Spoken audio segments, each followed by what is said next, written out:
Sir, live.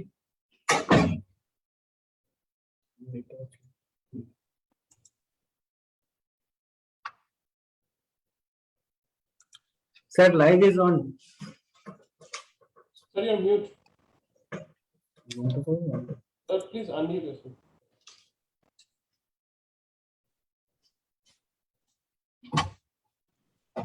Okay, so good morning, everybody, and 14th of November, the World Diabetes Day, and also the Children's Day. So it's a very, very rare combination. And আজকে world diabetes day সম্বন্ধে বলতে গিয়ে একটাই জিনিস বলতে হয় যে আজকের দিনে আমরা জানি যে India, Bharatvarsha is the capital of diabetes in the world, এবং ভারতবর্ষে যত ডায়াবেটিস পেশেন্ট আছে পৃথিবীর তার কোনো দেশে নেই। এবং ডায়াবেটিস থাকার জন্য যেটা হয়েছে যে ডায়াবেটিসের সঙ্গে জড়িত যে রোগগুলো like heart disease, kidney disease and everything is associated.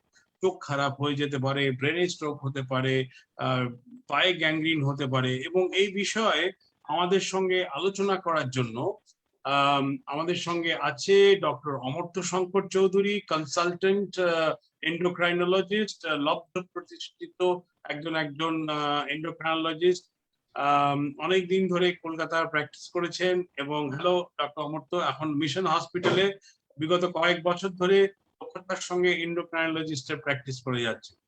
আমার সঙ্গে আছে ডক্টর রাজন পালোই, অলসো কনসালটেন্ট এন্ডোক্রাইনোলজিস্ট। উনি দীর্ঘদিন দক্ষিণ ভারতে এন্ডোক্রাইনোলজি প্র্যাকটিস করে এসে মিশন হাসপাতালে বেশ কিছু বছর ধরে যুক্ত আছেন। এবং এই দুজনের প্রচেষ্টায় আজকে দক্ষিণ বঙ্গের যে ডায়াবেটিসের লোডটা মূলত এই দুজনের ওপরেই বর্ধিত করা আছে, এবং তারা অত্যন্ত দক্ষতার সঙ্গে এই ডায়াবেটিসের চিকিৎসা, এবং শুধু ডায়াবেটিস বলে না, অন্য যেসব এন্ডোক্রিন রোগ হয় সব জিনিসগুলোর প্রতি ওদের অত্যন্ত নিষ্ঠার সঙ্গে এনারা চিকিৎসা করে যাচ্ছেন। দুটি কথা বলি যে আজকে ওয়ার্ল্ড ডায়াবেটিস ডে কেন সেলিব্রেট। আজকে স্যার ফ্রেডরিক বেন্টিং বলে একজন ভদ্রলোক, উনি প্রথম ইনসুলিন আবিষ্কার করেন 100 বছর আগে। এবং সেই স্যার ফ্রেডরিক বেন্টিং এর আজকে জন্মদিন, এবং সেই জন্যই আজকে ওয়ার্ল্ড ডায়াবেটিস ডে। তো আমি প্রশ্ন শুরু করব আজকে ডক্টর অমর্ত্য শঙ্কর চৌধুরী দিয়ে। আজকে আমাদের এই যে বৈঠক বা আড্ডার এই মূল উদ্দেশ্য হচ্ছে সকালবেলা মিলে আমরা সকলেই জুমে বা ফেসবুকে আমরা মিলিত হয়েছি, তার একটি কারণ যে মানুষকে ডায়াবেটিস সম্বন্ধে জানানো যে অনেক ডায়াবেটিস আছে জানেন তো আজকালকার দিনে। আগে আমরা জানতাম খুব বড় লোক হচ্ছে, মোটা সোটা তাদের ডায়াবেটিস হচ্ছে, এবং সেটা সর্বজন বিদিত সত্য যে আমিও একজন ডায়াবেটিক। এবং মূলত এদের দুজনের প্রচেষ্টাতে আমার HbA1c 6 তলায়, এবং আমার অনেক ওজন কমিয়ে দিয়েছে নানা রকম চিকিৎসা করে, বা আমাকে আমি বাধ্য ছাত্রের মতো এদের কথা শুনি। এবং আমার ওয়ার্ক স্টাইল বা এই সব কিছুই ঠিকঠাক আছে। তবে একটাই জিনিস ধ্রুব সত্য, এরা জানিয়ে দিয়েছেন যে সাধারণ মানুষ যে কদিন বাঁচবে তার থেকে আমাকে 2 বছর কম বাঁচতে হবে। সেটাই এমন কিছু নয়, সেটা আমি 2 বছর দিতেই পারি। আমি আমার জন্মসূত্রে পাওয়া এই ডায়াবেটিসকে আমাকে মেনে নিতেই হবে। তো আমি যেটা ওনার থেকে আমি শিখেছি যে ডায়াবেটিস আগে শুধু বড় লোকদের হতো, এখন নাকি মিডল ইনকাম গ্রুপ এবং যারা লো সোশিও ইকোনমিক স্ট্যাটাস তাদের মধ্যেও প্রচুর ডায়াবেটিসের রোগ এসে গেছে। এবং শুধু তাই নয়, এবং এটা আনডায়াগনোজ, লোকে জানে না তাদের সুগার আছে, ফলে তারা খুব দ্রুত নানা রকম কমপ্লিকেশনের দিকে চলে যাচ্ছে।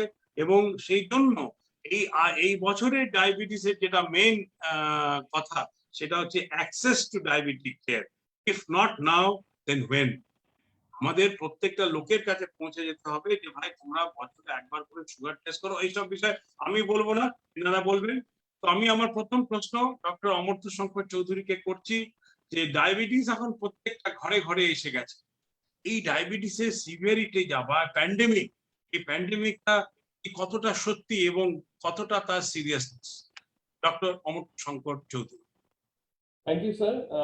এটা একটা খুব প্রাউড প্রিভিলেজ যে আজকে ফেসবুক লাইভ আপনার সাথে করতে পারছি, the leading cardiac surgeon in the country. And diabetes, world diabetes day আমরা সবসময় বলি যে আমি অবজার্ভ ওয়ার্ল্ড ডায়াবেটিস ডে আমরা সেলিব্রেট করি না, বিকজ আমরা পেশেন্টের সাফারিং তো সেলিব্রেট করা যায় না। তো we have to observe the world diabetes day, যেন সবাইকে আমরা সতর্ক করতে পারি, সচেতন করতে পারি ডায়াবেটিসের বিষয়ে। তো এখন দেখা গেছে যে ডায়াবেটিস এমন ভাবে এটা একটা প্যান্ডেমিক, যেটা আমরা কোভিড-19 প্যান্ডেমিক, এখন আমরা পুরোপুরি এটাকে আমরা ওভারকাম করতে পারিনি, but diabetes pandemic is gradually growing beyond control. এখন পুরো ওয়ার্ল্ডে অলমোস্ট মোর দেন 400 মিলিয়ন ডায়াবেটিক পপুলেশন রয়েছে। তাহলে ইন্ডিয়াতেই অলমোস্ট মোর দেন 77 মিলিয়ন ডায়াবেটিক পপুলেশন। সব থেকে বড় কথা যেটা হচ্ছে গিয়ে অলমোস্ট 50% ডায়াবেটিক পপুলেশন আর আনডায়াগনোসড। অনেকের ডায়াবেটিস আছে কিন্তু এখনো ওরা জানেন না যে ওদের ডায়াবেটিস আছে, টেস্ট করা হয়নি বা সিমটমস হয়তো হয়নি। তো সেই ধরনের ওদের risk factors of long term, যেগুলো কমপ্লিকেশনস এর রিস্ক ফ্যাক্টরসটা ওদের আরো বেশি, কারণ ওদের এখনো ডায়াবেটিস ধরা পড়েনি। তো এই এই জিনিসগুলো, যেটা access to diabetes care sir বললেন, তো সেই অ্যাক্সেসটা আমাদেরকে ওদেরকে নিয়ে তুলে ধরতে হবে, যেন স্ক্রিনিং টেস্ট করা হয়, মনিটরিং করা হয়, ওদেরকে ডায়াগনোসিস করা হয়, আর আর্লি ট্রিটমেন্ট করা হয়। আর্লি ট্রিটমেন্ট করতে পারলে আমরা ডায়াবেটিসের লং টার্ম কমপ্লিকেশনস গুলোকে অ্যাভয়েড করতে পারি। তো এই যে আপনি নেক্সট প্রশ্ন চলে যাব ডক্টর রাজনের কাছে, যে what do you think doctor Rajan, যে এই যে আমাদের একটা এমনি যে কথাটা ডক্টর অমর্ত্য বললেন যে একটা সাংঘাতিক ভাবে প্যান্ডেমিক আমাদের মধ্যে রেজ করছে আবার ডায়াবেটিস, এর কারণটা কি, মানে what is the reason behind this সাংঘাতিক ভাবে এই যে আমাদের সমাজের প্রতিটা স্তরে আমাদের ডায়াবেটিসের প্রকোপ বেড়ে গেছে, এর কারণটা কি? Thank you sir, first good morning sir. আসলে ডক্টর অমর্ত্য যা বললেন যে এখন সর্বস্তরে মানে প্রায় মানুষের প্রতিটা ঘরে ঘরে এখন ডায়াবেটিস ঢুকে গেছে, এবং যদি দেখা যায় লাস্ট সেঞ্চুরি মানে 2000 এবং 1950 অনওয়ার্ডস এর প্রিভ্যালেন্স মানে এই ডায়াবেটিস এর সংখ্যা সাধারণ মানুষদের মধ্যে এই ডায়াবেটিস রোগের প্রকোপ অনেক বেড়ে গেছে। মেনলি কিছু কিছু জিনিস যেগুলো আমরা আইডেন্টিফাই করি, ফার্স্ট হচ্ছে যে মানুষের এখনকার লাইফস্টাইল। আগে আমাদের পূর্বপুরুষরা যতটা কায়িক পরিশ্রম করতো, ফিজিক্যাল এক্সারসাইজ করতো, আমাদের এখন কাজের ধরন এমন চেঞ্জ হয়ে গেছে, তাতে একটা মেজরিটি অফ দা মানুষ আমাদের ডে টু ডে লাইফে কোনো এক্সারসাইজ করি না। ইভেন এই দেখুন কোভিড প্যান্ডেমিকের সময় অনেক জায়গায়, মেজরিটি অফ দা জায়গায় সব এখন ওয়ার্ক ফ্রম হোম হয়। তার ফলে কি হয়, বাড়ি থেকে মানুষ এখন আর বেরোচ্ছেনও না। আমাদের প্যান্ডেমিকের মানে কোভিড প্যান্ডেমিকের মধ্যেও মনে রাখতে হবে যে বাড়ির মধ্যে থাকলেও একটা মিনিমাম এক্সারসাইজ করা খুব দরকার। সেকেন্ডলি আমরা যেটা দেখি যে একটা এক্সেস অফ ফুড, মানে আগে আমাদের মানুষদের কাছে যতটা ফুড অ্যাভেলেবেল থাকতো তাতে এক্সেস ফুডটা কম ছিল। এখন আমরা যতটা দরকার আমাদের সারাদিনের জন্য, সারাদিন নর্মাল কাজকর্ম করার জন্য যতটা ক্যালোরি ইনটেক হওয়া দরকার, তার থেকে অনেক বেশি ক্যালোরি ইনটেক আমরা করি। মানে খিদে না পেলেও আমরা জাস্ট অপটিক্যাল কিউ মানে সামনে খাবার দেখছি, দরকার না হলেও আমরা খাচ্ছি, যতটা আমাদের দরকার তার থেকে এক্সেস খাবার খাচ্ছি। এবং আদার ফ্যাক্টরস তো ডেফিনেট আছে, কিছু জেনেটিক ফ্যাক্টরস। আমাদের ফুড মানে আগেকার দিনে যতটা আমরা ন্যাচারাল ফুডস খেতাম তার থেকে আমরা এখন ফাস্ট ফুড, জাঙ্ক ফুড এগুলো অনেক বেশি খাচ্ছি। তার ফলে যেটা হচ্ছে ওভারঅল ওবেসিটি মানে স্থূলতা বা মেদ, মানে এই ওবেসিটির একটা মানে ডায়াবেটিসের সাথে সাথে একটা ওবেসিটি প্যান্ডেমিকও আমরা ফেস করি। এবং এই জন্যই হচ্ছে মেজরিটি মানে আমরা ডে টু ডে প্র্যাকটিসে ম্যাক্সিমাম যে ডায়াবেটিস দেখি সেগুলো হচ্ছে টাইপ 2 ডায়াবেটিস, এবং সেটাই totally linked with আমাদের এই sedentary lifestyle, lack of exercise and excess and change in food habit। এগুলো আমার মনে হয় স্যার মেজর রিজন যে আমরা এই certain surge of diabetes patient পাচ্ছি, leading to almost a pandemic. তো ডক্টর অমর্ত্য চৌধুরী, যদি আরো কিছু আর কি আপনার কোনো রিজন আছে যে ডায়াবেটিস কেন মনে হচ্ছে আপনার এটা বাড়বে? এটাই ডক্টর রাজন একদম ক্লিয়ারলি বললেন sir, the lack of physical activity and increased intake of calorie compared to the physical activity that we are doing। আর আমরা যা কাজ করছি তার তুলনায় আমাদের খাওয়া দাওয়াটা বেশি হচ্ছে আর আমাদের এক্সারসাইজ কম হচ্ছে, সেটা একটা ইম্পর্টেন্ট রিজন। আর probably slight improve in economy, যেটা আমরা হয়তো এক্সেস করতে পারতাম না আগেকার দিনে, এতদিন এত রেস্টুরেন্ট ছিল না, এত ফাস্টফুড আউটলেট ছিল না, সেই জিনিসগুলো একটু ইজিলি অ্যাক্সেসিবল হয়ে গেছে ডেফিনেটলি।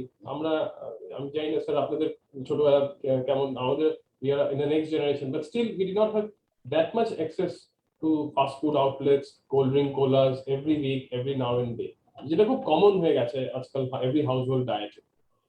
সো এই বিষয়ে একটা কথা বলি যে সব সব রোগের সব প্রবলেম যত আছে পৃথিবীতে সব প্রবলেমের পেছনে কিন্তু আমেরিকা। কোকা কোলা আর পেপসি কোলা একটা বোতলে কত গ্রাম সুগার দেয়? 500 গ্রাম সুগার দেয়, কিন্তু কখনোই বলছে না যে সুগার জিনিসটা খাওয়া খারাপ। এই রিসেন্টলি হয়তো কোকা কোলার কয়েকটা অ্যাড দিচ্ছে যে সুগার খাওয়া খারাপ, কিন্তু বলে যাচ্ছে যে ফ্যাট খাওয়া খারাপ, ফ্যাট খাওয়া খারাপ, ফ্যাট খাওয়া খারাপ নিয়ে একটা কোম্পানি ফাইজার তারা ওই ফ্যাট কমানোর ওষুধ ডাক্তারকে দিয়ে লিখে ট্রিলিয়নস অফ ডলার রোজগার করে যাচ্ছে, কিন্তু কোকা কোলা সুগার খাওয়াটা যে খারাপ সেইটা কিন্তু কখনো বলছে না। ফলে মানুষ আরো ডায়াবেটিসের দিকে চলে যাচ্ছে। So I think this is one of the reasons, যেটা both of you said, that essentially it is the type of food that we consume nowadays. Food though we are all having now, then also I think our grandparents and our parents had food, but আমরা যে খাবারটা খাচ্ছি এটা বোধহয় ঠিক একদম তাই আপনারা বললেন। এবং আজকের দিনে আজকে চিলড্রেন্স ডে, তো আমাদের দর্শকরা নিশ্চয়ই জানতে চাইবেন যে ডায়াবেটিস ক ধরনের হয়। ডক্টর অমর্ত্য যদি একটু আপনাদের দর্শকদের বলেন যে ডায়াবেটিস ক ধরনের হয়।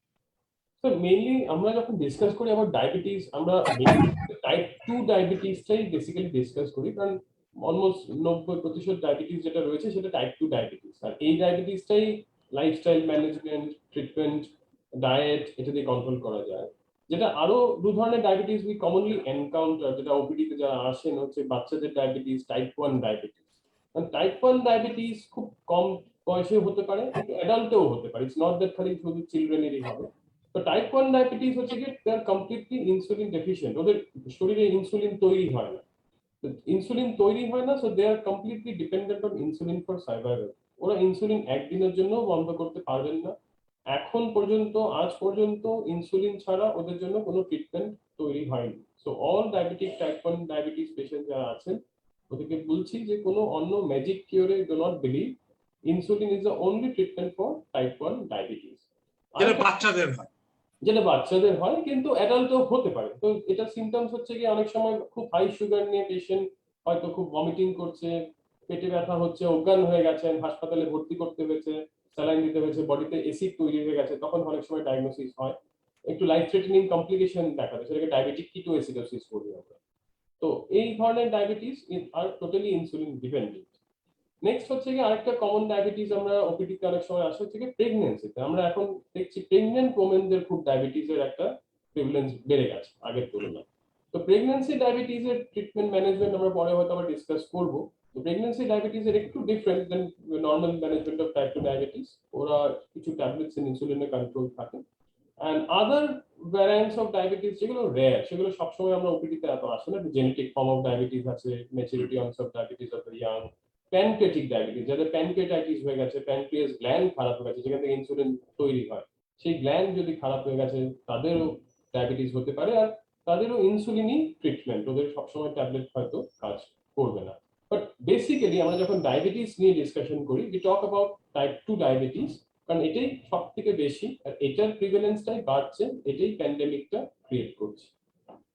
রাজন সাহেব, আমি একটা আপনাকে প্রশ্ন করব যে কিছু কিছু লোককে আমি দেখি যখন সার্জারির জন্য রুটিন প্রি অপারেটিভ টেস্ট করছি, এই সময়টা আমি দেখি যে যে HbA1c 5.8, 5.9, এই প্রি ডায়াবেটিক ব্যাপারটা কি যদি একটু সকলকে বুঝিয়ে, এবং তারা মেইনলি তাদেরকেই আমাদের ধরতে হবে ক্যাচ দেম আর্লি বলে একটা জিনিস, যাতে করে we can see the things, তাই নাকি? আপনি যদি এটা একটু বলেন। স্যার একদম ঠিক, যে মানে যেটা আমাদের বুঝতে হবে যে একটা বিশেষ করে টাইপ 2 ডায়াবেটিস এর ক্ষেত্রে একটা মানুষ রাতারাতি নর্মাল থেকে ডায়াবেটিক পেশেন্ট হয়ে যায় না। বেসিক্যালি এটা একটা স্পেকট্রাম, মানে তার ধীরে ধীরে শরীরটা আস্তে আস্তে খারাপ হয় এবং সুগারটা ধীরে ধীরে বাড়ে। তার মধ্যে একটা মেডিকেলি স্টেজ থাকে যেটা আমরা প্রি ডায়াবেটিস বলি, মানে তার ব্লাডে সুগার বা শর্করার মাত্রা এখন নর্মালের থেকে বেড়ে গেছে, কিন্তু এতটাও সিভিয়ার হয়নি যেখানে আমরা তাকে ক্লিনিক্যালি ডায়াবেটিস বলতে পারি। কিন্তু এটা প্রিভেনশনের জন্য ভীষণ ভীষণ রকম ইম্পর্টেন্ট। তার কারণ হচ্ছে এটা এমন একটা স্টেজ, যে এই স্টেজে যদি আমি লাইফস্টাইল ইন্টারভেনশন মানে ডায়েট, এক্সারসাইজ এগুলো সঠিকভাবে করতে পারি, তাহলে এইটা অ্যাটলিস্ট অনেক সময় প্রিভেন্ট করতে পারে, অ্যাটলিস্ট ডায়াবেটিস হওয়াটাকে অনেক ডিলে করে দিতে পারে। তার ফলে সেই মানুষটা অনেক দিন মানে তার লাইফের with proper exercise and dietary control সে ডায়াবেটিস হওয়াটাকেই পিছিয়ে দিতে পারে, প্রিভেন্ট করতে পারে, অ্যান্ড ওভারঅল শরীরের উন্নতি ঘটাতে পারে। এবং আমাদের সবসময় মাথায় রাখতে হবে ডায়াবেটিসও অলসো একটা মেটাবলিক সিনড্রোমের স্পেকট্রামের মধ্যে পড়ে। মানে এই ডায়েট এবং এক্সারসাইজ করলে সুগার ছাড়াও অন্যান্য অসুখ ভবিষ্যতে যেমন কোলেস্টেরল, ওজন বেশি হওয়া, হার্টের অসুখ, সেগুলো হওয়ার সম্ভাবনাও কমে যায়। তাই এই প্রি ডায়াবেটিস স্টেজ হচ্ছে এমন একটা টাইম যে সময় যদি আমরা পেশেন্টদের ডায়াগনোস করতে পারি বা পেশেন্টরা যদি সচেতন হয় ওই সময় রুটিন টেস্ট করে তাদের এই স্টেজটা ধরতে পারে, তাহলে ভবিষ্যতে ডায়াবেটিস হওয়ার সম্ভাবনাটাকে আমরা কমাতে পারি, অ্যাটলিস্ট ওটাকে আমরা ডিলে করতে পারি। আচ্ছা, মনোদীপ আচার্য বলে একজন ভদ্রলোক একটা প্রশ্ন করেছেন, which is very nice question actually. উনি বলছেন stress, anxiety and lack of sleep এগুলো কি ডায়াবেটিসে কন্ট্রিবিউট করতে পারে apart from lack of diet and exercise? Doctor Amartya যদি একটু এই বিষয়ে এই প্রশ্নের উত্তরটা মনোদীপ আচার্যকে দিয়ে দেন।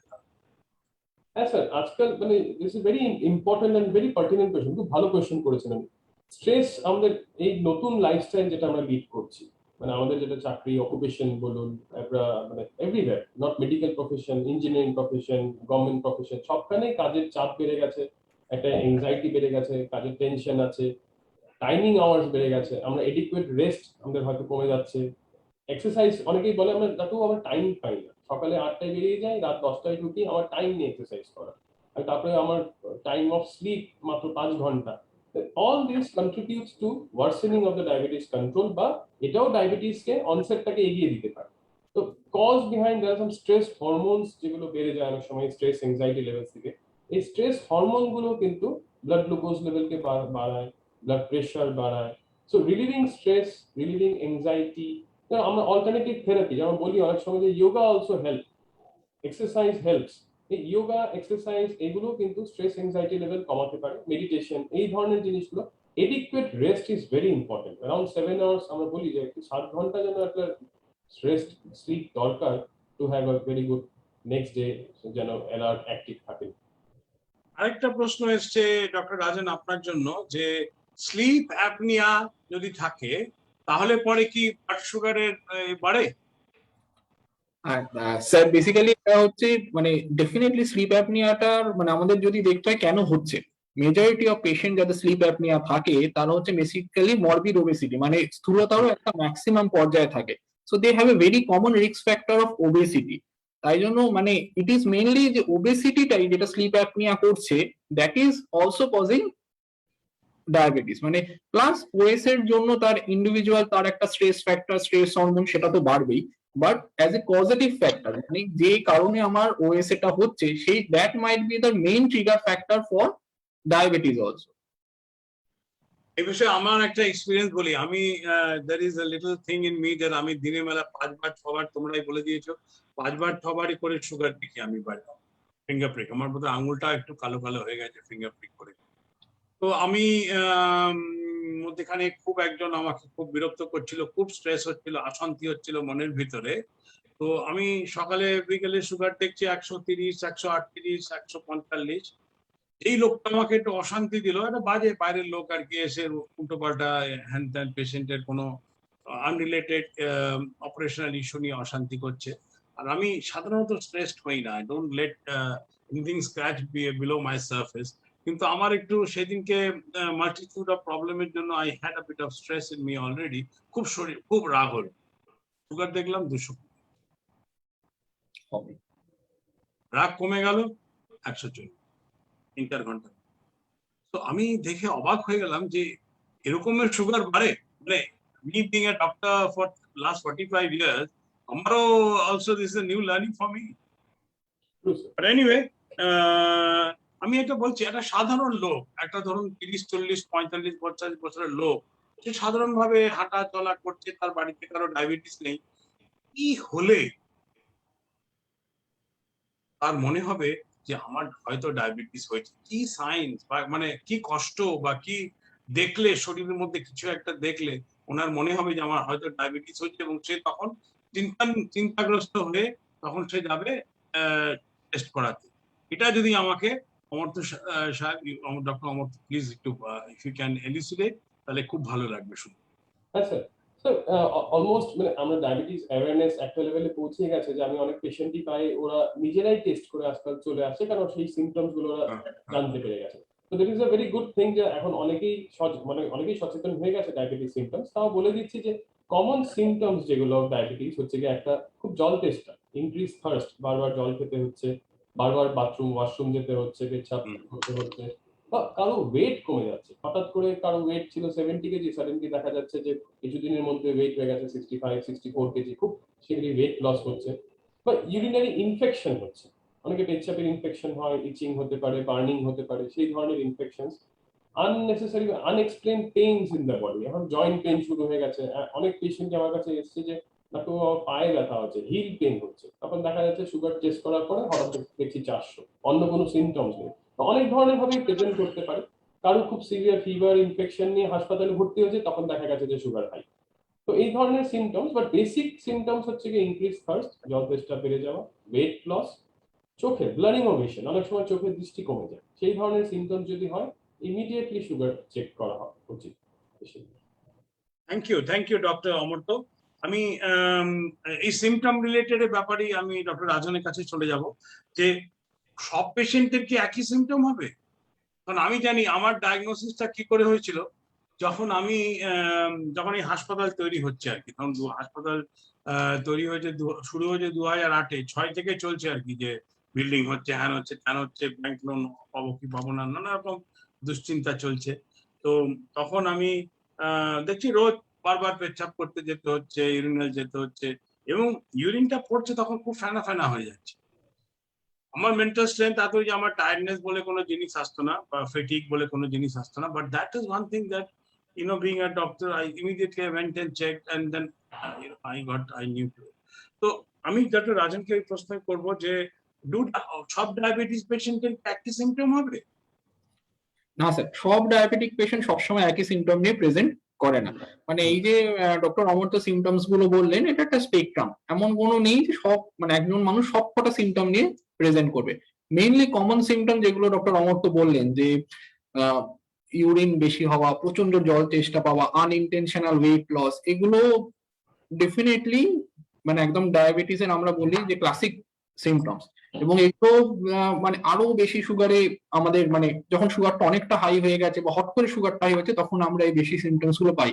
তাছাড়াও ডক্টর অমর্ত্য যেগুলো বললেন যে সাটেল কিছু সাইন্স, যেমন হাত পা জ্বালা করা হঠাৎ করে, বা নন স্পেসিফিক পেইন হচ্ছে। এবং আমি আরেকটা জিনিস অ্যাড করবো, যে যেটা আমরা অনেকেই দেখি যে খুব কমনলি, মানে যে ওবেসিটি, মানে এত স্থূলতা হয়েছে আমাদের অনেকেরই, মানে এমনি মানে খুব কমনলি আমরা দেখি যে ঘাড়ের পেছনে একটা কালো দাগ আসছে, যেটা অনেকেই আমাদের মানে অনেক অনেক আমরা বিশেষ করে ইয়াং চিলড্রেনদের দেখেছি, বাবা মা নিয়ে আসছে যে ঘাড়ের পেছনে একটা কালো দাগ আসছে, এটা মানে কিছুতেই যাচ্ছে না। বাট এটা একটা মানে সাইন্স অফ ইনসুলিন রেজিস্ট্যান্স, যেটা আমরা অ্যাকান্থোসিস নাইগ্রিক্যান্স বলি। এটা যদি খুব সিভিয়ার থাকে, দ্যাট অলসো ক্যান মানে ওই প্রি ডায়াবেটিস মতো that can be a sign of future diabetes, এবং অনেক সময় ডায়াবেটিস, বিশেষ করে টাইপ 2 ডায়াবেটিস এর ক্ষেত্রে। তো যাদের এই সমস্ত সিমটমস গুলো আছে, যেগুলো মানে আমরা আরো আগে থেকে যাতে পেশেন্টদের সচেতন করতে পারি।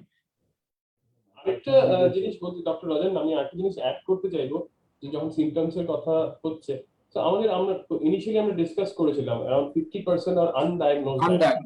এটার কারণ এটাই যে অনেকের সিমটমস নাও থাকতে পারে, they may be moving around freely, কোনো অসুখ নেই, কোনো অসুবিধা নেই। অনেকেই আসে তার ইনসিডেন্টাল ব্লাড টেস্ট করা হয়েছে অন্য কিছু কারণে, তখন দেখা গেছে সুগার ইজ 250। তো এসেই বলবেন যে আমার তো কোনো সিমটম নেই, আমার কোনো অসুবিধা হচ্ছে।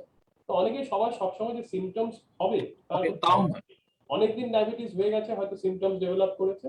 তো এই জন্য অনেক সময় স্ক্রিনিং টেস্ট বা প্রিভেন্টিভ টেস্ট, এই টেস্ট গুলো আজকাল দরকার, so that we can diagnose diabetes early.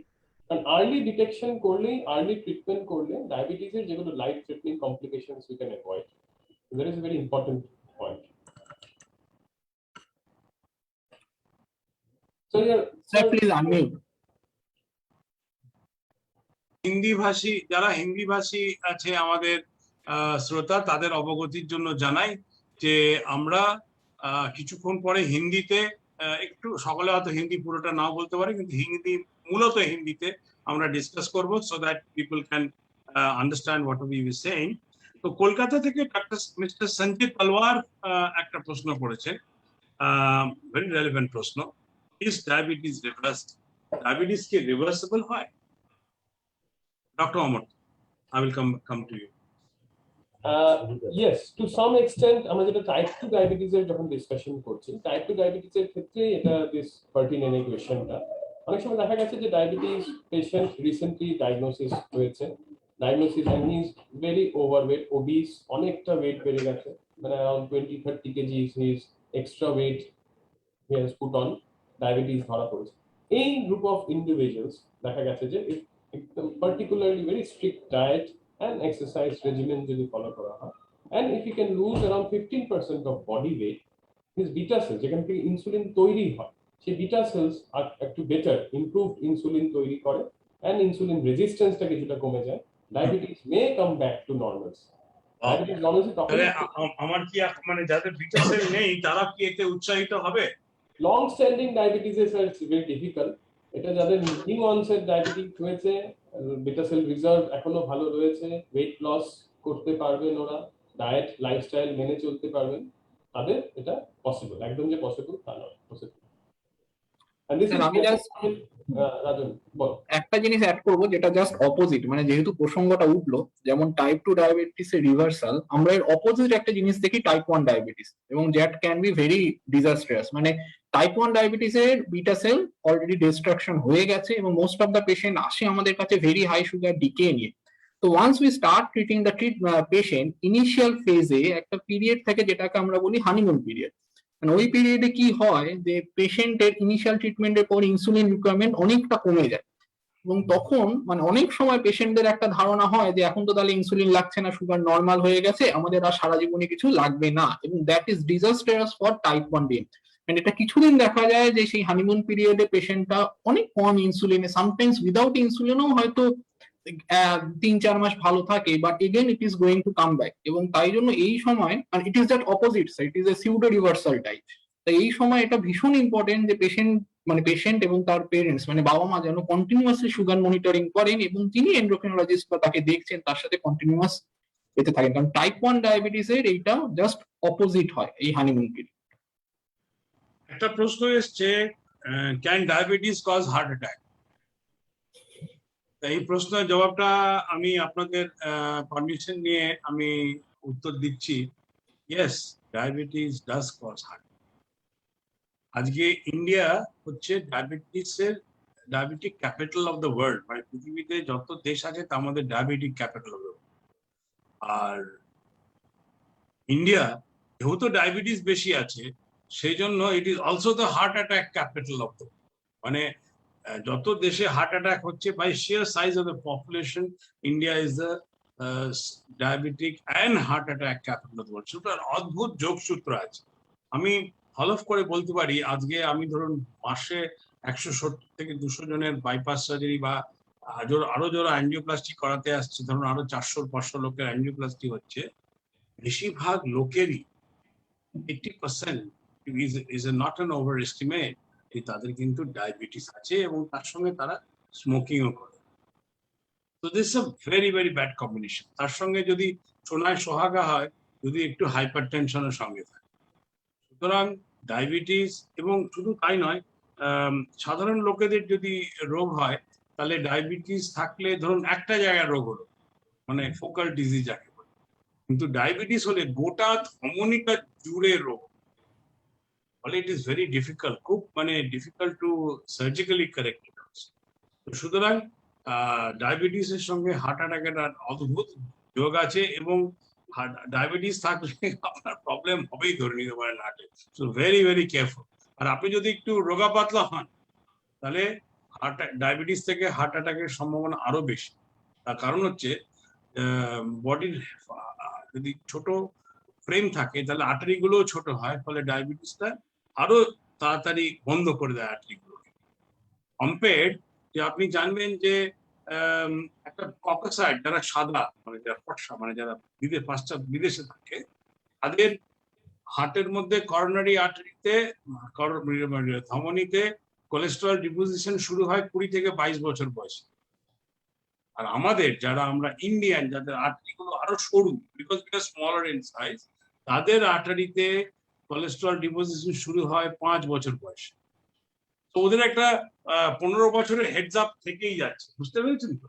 তো সুতরাং আপনাকে এই যে প্রশ্ন করেছে তাকে একটাই উত্তর, যে ডায়াবেটিস থাকলে খুব স্ট্রং অ্যাসোসিয়েশন রয়েছে এবং কেয়ারফুল থাকতে হবে। তো নাও নেক্সট কোয়েশ্চেন হচ্ছে যে এসছে যেটা, what are the major complications, যে ডায়াবেটিসের কি কি কমপ্লিকেশন আছে। আমি প্রশ্নটা দুভাগে ভাগ করে দিই, যে ডায়াবেটিসের মূলত কমপ্লিকেশন বলতে আমরা বুঝি যে কিডনি, মানে কিডনিতে কমপ্লিকেশন, ব্রেনে কমপ্লিকেশন, পায়ে গ্যাংগ্রিন হওয়ার কমপ্লিকেশন, চোখের কমপ্লিকেশন। তো আমি বলবো প্রথম দুটো আপনি বলুন, যে কিডনি আর ব্রেনে কি কমপ্লিকেশন হতে পারে, ডক্টর রাজ। স্যার বেসিক্যালি এই কিডনি এবং চোখ দুটোতেই আলটিমেটলি হচ্ছে ভাস্কুলার কমপ্লিকেশন, মানে চোখে যেটা আমরা মূলত দেখি, মানে diabetes is one of the major reason for preventable blindness, মানে যেটা আমরা চাইলে প্রিভেন্ট করতে পারতাম। এবং রেটিনোপ্যাথি, মানে মেইনলি ডায়াবেটিসের জন্য রেটিনাতে এফেক্ট হয়, এবং সেখান থেকে যদি আমরা সঠিক সময়ে রেটিনাল স্ক্রিনিং করে রোগটাকে ধরতে না পারি, তাহলে ভবিষ্যতে হেমারেজ হয়ে মানুষের দৃষ্টিশক্তি পর্যন্ত চলে যেতে পারে। এবং এই জন্যই ভীষণভাবে ইম্পর্টেন্ট যে কোনো ডায়াবেটিক পেশেন্টের ফার্স্ট হচ্ছে সুগার কন্ট্রোল রাখা ভীষণভাবে দরকার, তাহলে এই কমপ্লিকেশন মানে চোখের রেটিনোপ্যাথি কমপ্লিকেশন হওয়ারটা সম্ভাবনা কমবে। সেকেন্ডলি হচ্ছে ডায়াবেটিক পেশেন্টের রুটিনলি স্ক্রিনিংটা ভীষণভাবে দরকার, কারণ একবার যদি রেটিনাল ব্লিড হয়ে যায় তখন তার দৃষ্টিশক্তি ফেরার সম্ভাবনা থেকে রেটিনাল ব্লিড হওয়ার আগে সেটাকে যদি আমরা প্রিভেন্ট করতে পারি, চোখের ডাক্তারবাবুরা চোখের স্ক্রিনিং করে এবং বিভিন্ন নাও এখন অনেক নতুন ট্রিটমেন্ট মডালিটি বেরিয়ে গেছে, সেখান থেকে সেটা অনেক হেল্পফুল হবে। সেকেন্ড স্যার যেটা বললেন যে apart from retinopathy or eye complication, one of the major complication of diabetes হচ্ছে kidney related disease. Diabetes mainly যেটা হয় সেটা হচ্ছে প্রোটিন ইউরিয়া হয়, মানে ইউরিন থেকে প্রোটিন বেরিয়ে যায় এবং সেখান থেকে ইন ফিউচার কিডনি ডিজিজ হয়, এবং it can lead to chronic kidney disease. এবং বহু ডায়াবেটিক পেশেন্ট আছে যাদের আনকন্ট্রোল সুগারের জন্য ক্রনিক কিডনি ডিজিজ হয় এবং আলটিমেটলি রেনাল রিপ্লেসমেন্ট থেরাপি বা ডায়ালিসিস লাগে।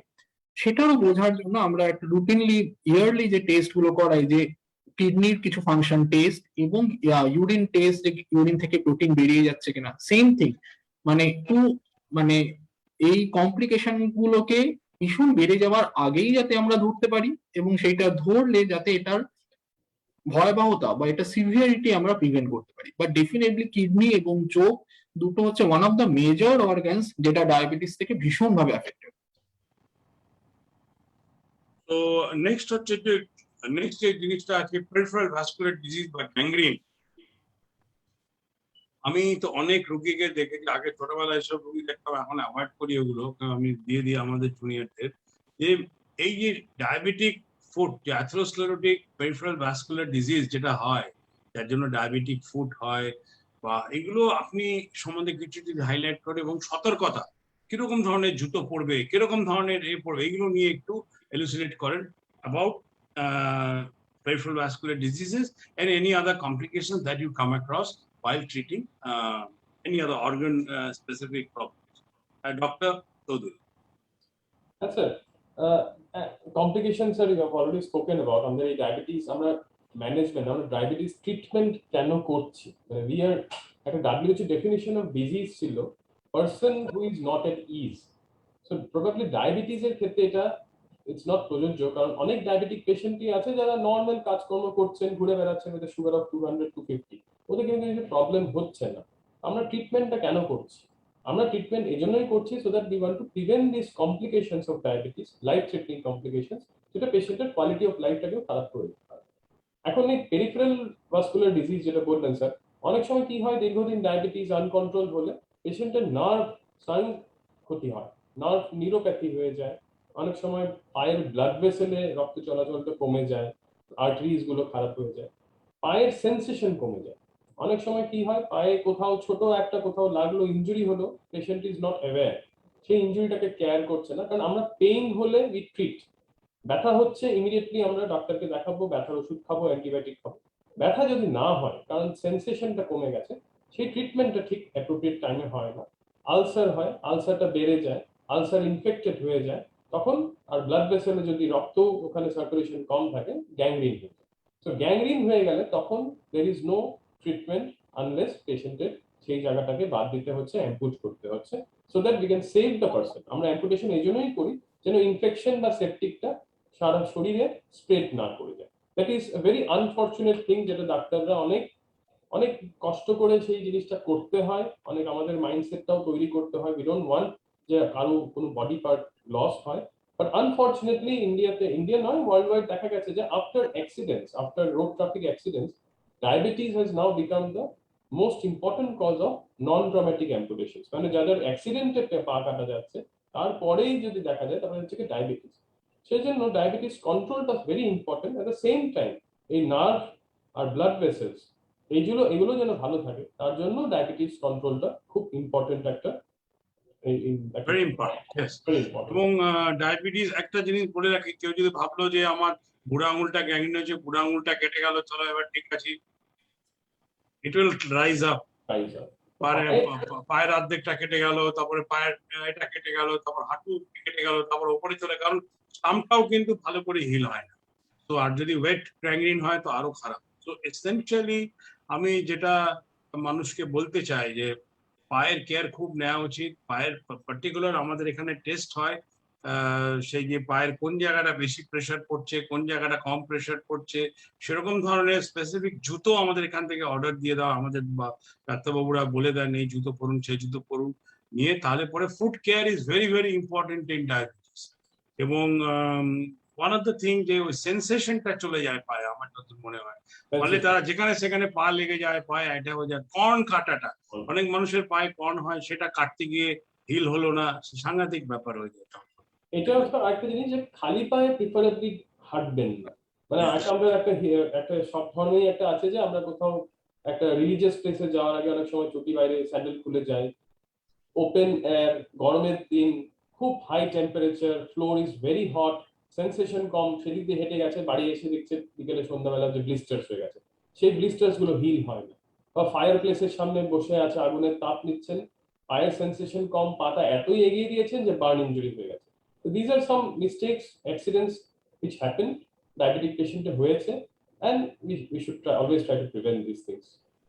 মানসী দাস নামে একজন প্রশ্ন করেছে, খুব রেলেভেন্ট প্রশ্ন, আমি যেটা দেখতে পাচ্ছি, লিখছেন যে আমার জানার বিষয় বাবার হাই সুগার ছিল, ওনার বাবার, তাহলে কি তার ছেলে মেয়েদেরও সুগার হওয়ার চান্সেস থাকে?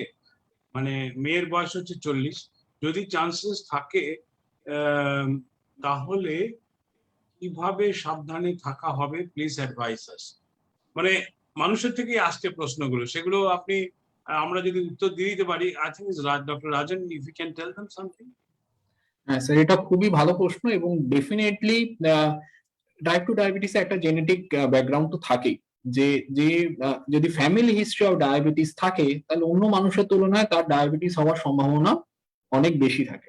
কিন্তু এখানেও একটা ব্যাপার আছে যে হাউ উই ক্যান প্রিভেন্ট। দেখুন, জিন্স তো আমরা প্রিভেন্ট করতে পারবো না, যে জিন্স আমি পেয়েছি সেই নিয়ে, যেটা নিয়ে আমি জন্মেছি সেটা আমার সারা জীবন নিতেই হবে, কিন্তু আমরা বেশি সাবধানতা অবলম্বন করতে পারি।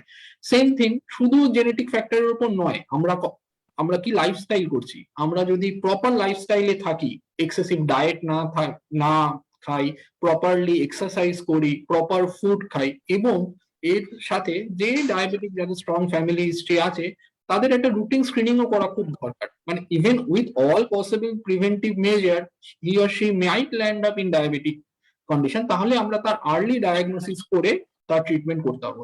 একটা আমি যেটা বলবো, যেটা আমরা ডে টু ডে প্র্যাকটিসেও দেখি, যে অ্যাপার্ট ফ্রম জেনেটিক ফ্যাক্টর, একটা হাউস ফুড হ্যাবিটও একটা বিশাল ফ্যাক্টর। মানে অনেক সময় দেখা যায়, নট ডেফিনেটলি জেনেটিক ফ্যাক্টরটা একটা থাকেই, মানে একটা পেশেন্ট আসছে, তার সাথে তার বাড়ির লোক যারা আসছে, তাদের ওয়াইফ, ধরুন একটা পেশেন্ট আসছে, তার ছেলে মেয়ে অল আর ওবেস। মানে অনেক সময় যেটা হয় যে হোল ফ্যামিলি হ্যাবিটটাই এতটা নন মানে সায়েন্টিফিক বা নন মানে ফুড হ্যাবিটটা ভালো নয়, এক্সেপ্ট ক্যালোরি হয়, বাড়ির oil consumption as a whole খুব বেশি, তাহলে দ্যাট মানে এনভায়রনমেন্টাল ফ্যাক্টরটাও can increase the risk to the whole family. তো this thing has to be change. Gene আমরা চেঞ্জ করতে পারবো না, কিন্তু আমরা কি লাইফস্টাইল লিড করব, কিরম ভাবে ডায়েট পালন করব, কিরম এক্সারসাইজ করব, সেটা দিয়ে আমরা অনেক দিন হলেও ডায়াবেটিসটাকে প্রিভেন্ট করতে পারি, অথবা ডায়াবেটিস হয়ে গেলেও আর্লি ডায়াগনোসিস, মানে যাদের স্ট্রং ফ্যামিলি হিস্ট্রি থাকবে তাদের রুটিন ডায়াবেটিস স্ক্রিনিং ডেফিনেটলি দরকার। জানি না এই প্রশ্নটা রেলিভেন্ট কিনা, তাও আমার ইন্টারেস্টিং লাগছে প্রশ্নটা। এটা হচ্ছে যে স্যার, দেশি ঘি দিয়ে রান্না করে খাওয়া কি হার্টের পক্ষে কম ক্ষতিকর? আমি প্রশ্নের উত্তরটা দিয়ে দিচ্ছি যে যতগুলো তেল দিয়ে রান্না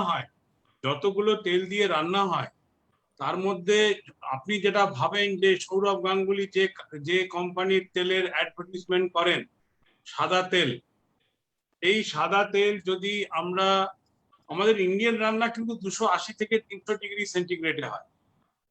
ওই সাদা তেলকে যদি 280 থেকে 300 ডিগ্রি টেম্পারেচারে যদি আমরা রান্না করি, তাহলে it will get denature to saturated fats, that will cause coronary artery disease.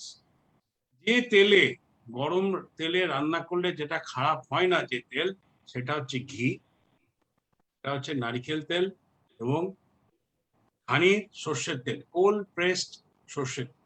এই তিনটে তেলে যদি আপনি রান্না করেন তাহলে 280 থেকে 300 ডিগ্রি কি 400 ডিগ্রি সেন্টিগ্রেডে গেলে এই তেলগুলো ডিনেচার হয় না এবং আপনার তার থেকে করোনারি আর্টারি ডিজিজ হবে না। এটা নিয়ে অনেক আলোচনা আমরা আগেও ফেসবুকে করেছি এবং অনেকের সঙ্গে দ্বিমত আছে, ঘি খেলে বোধহয় সব সর্বনাশ হয়ে যাবে, তা নয়। অনেকে প্রশ্ন করেন অলিভ অয়েলে খাওয়া যাবে কি? অলিভ অয়েল যদি স্যালাডের সঙ্গে বা খাবারের সঙ্গে আলগাভাবে মিশিয়ে খাওয়া হয়, অলিভ অয়েল খেয়ে ইটালিয়ানরা 100, 200, 100, 120 বছর অব্দি বাঁচে। কিন্তু এটা যদি ইন্ডিয়ান রান্না ইউজ হয়, সেটা যদি আবার 300 ডিগ্রিতে নিয়ে চলে যান সিনথেটিক্যালি প্রিপেয়ার্ড অলিভ অয়েল, তাহলে পরে কিন্তু আবার সেই প্রবলেম। এবং সেটা যদি একবার তেলে ভেজে সেই ভাজা তেলে আরেকবার রান্না হয়, এটা কখনো করা উচিত না। এই প্রশ্ন থেকে ভাবলাম আমি প্রশ্নটা উত্তর দিয়ে দিই, এটা খুব আমার হৃদয়ের কাছের প্রশ্ন। এবং আরেকটা প্রশ্ন এসছে, সেটা হচ্ছে না, বাবা ছেলের তো হয়ে গেল, তাই না? আচ্ছা, নেক্সট আরেকটা প্রশ্ন হচ্ছে যে যেটা ডক্টর রাজন বলছিলেন যে ব্লাইন্ডনেস রিলেটেড ইস্যুগুলো ইজ ইট মোর, মানে ইনসিডেন্স হিসাবে একজন জানতে চাইছে, is cataract more responsible for blindness or diabetic retinopathy incidence wise? Incidence wise cataract is most common, but cataract আমাদের একটা জিনিস মনে রাখতে হবে, cataract is a reversible cause. মানে ক্যাটারাক্টের জন্য দেখতে পাচ্ছে না, আমরা ক্যাটারাক্ট অপারেশন করে তার লেন্সটা চেঞ্জ করে দিলাম, পেশেন্ট কিন্তু আবার আগে দৃষ্টিশক্তি ফিরে পেল। ডায়াবেটিকে it is not fully reversible, it mostly irreversible পর্যায়ে চলে যায় যদি রেটিনাল হেমারেজ বা রেটিনাল ডিটাচমেন্ট হয়ে যায়। সো দ্যাট ইজ এ মানে মেজর ডিফারেন্স, যে একটা জিনিস আমরা অনেকটা সারিয়ে দিতে পারবো আর এখানে একটা জিনিস হলে অনেকটা সারিয়ে দিতে পারবো না। Definitely cataract is more common if we see the number wise যে কত আছে, কিন্তু মোর dangerous I think will be diabetic retinopathy. এবারে আমি না ডায়াবেটিসের খাবার দাবার নিয়ে বিষয়ে একটু আলোচনায় আসি, কারণ আমি যেহেতু ডায়াবেটিস, আমার যখনই এদের সাথে কথা বলতে গেছি দর্শকবৃন্দকে জানাচ্ছি, এরা বলবে ভাত খাবেন না, রুটি খাবেন না, সেই খাবেন না, ফ্যান খাবেন না। আরে তাহলে বাবা খাবো কি? তো আমি এদের কথা শুনে আমি না আমার খাওয়াটা একদম বদলে দিয়েছি, তাতে করে কি অল্প না হলেও প্রায় 20-30 কিলো ওজনও আমার কমেছে। আর তার সঙ্গে যেটা হয়েছে, HB1C যেটা আগে 10-12 ছিল সেটা কমে 6, 6.5 নিচে নেমে এসেছে। যে খাবারটা আমি খাচ্ছি এটা পরে বলবো, কিন্তু এনাদের অ্যাডভাইসে। তো আপনারা এবারে বলুন একজন একজন করে, you can divide it among parts. অমর কিছুটা বলুক, ডক্টর রাজন কিছুটা বলুক, how do you advise the diet for diabetics? Sir, খেতে সবাই ভালোবাসে, রাজনের মতো মিষ্টি আর বিরিয়ানি ফেভারিট। কলকাতা গেলে বলে বিরিয়ানি খেয়ে এসেছি। আপনার তো জানি স্যার, আফগানি চিকেন আর ওই ফ্রাইড এগস না হলে হবে না। আমি মাটন খেতে খুব ভালোবাসি। তো everybody has a test, but সবাই খেতে ভালোবাসে। বাট আমাদের এটাই বারণ করছে না যে কোনোদিনই খাবেন না। হ্যাভ ইউর ফুড, যেটা ডেলিকেসি আপনি খেতে চাইছেন, but not very frequently. Days divide করে নিন, মাসে আমি 3 দিন খাবো, এই ফ্রিকুয়েন্সিতে খাবো। বাকি দিনগুলো আমি ভালো খাবার, ডায়েট, হেলদি লাইফস্টাইল খাবো। ব্যালেন্সটা তৈরি করতে হবে। এটা না যে আজকে আমি ফুচকা খেলাম, কালকে চাউমিন খেলাম, তারপর দিন এগ রোল খেলাম, তারপর দিন মাটন বিরিয়ানি খেলাম। এই জিনিসটা হলেই সবকিছু নষ্ট হয়ে যায়। তাহলে এই মধ্যপ্রদেশটা বেড়ে যাবে, আর মধ্যপ্রদেশ বাড়লেই কিন্তু আপনার ইনসুলিনে রিলিজ হবে না ওখান থেকে, আর ডায়াবেটিস হবে।